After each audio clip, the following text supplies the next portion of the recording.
Magandang araw mga ka-agri. Andito tayo ngayon sa isa kong client dito sa 2nd District sa province ng Iloilo. So, meron dito na 300 heads na layer chicken decal white na na-deliver nung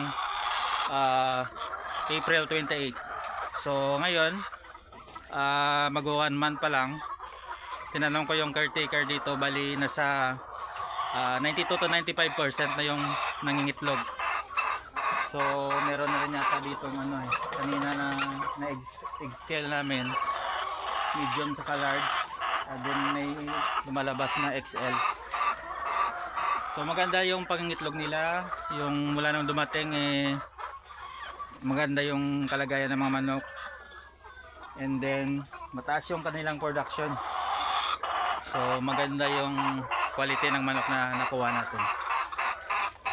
Kaya andito ako ngayon para i-check yung kalagayan ng mga manok ng ating client, kasi part pa ito ng technical services saka support natin sa mga baguhan sa pagmamanok. So hindi lang tayo nagde-deliver, kundi ginagawa natin, check pa natin after na ma-deliver yung manok nila kung ano yung masuggest natin ng mga gamot, kung may mga sakit o wala.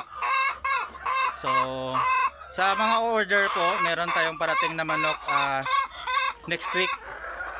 So mag PM lang kayo sa akin. Yun lang po, magandang araw.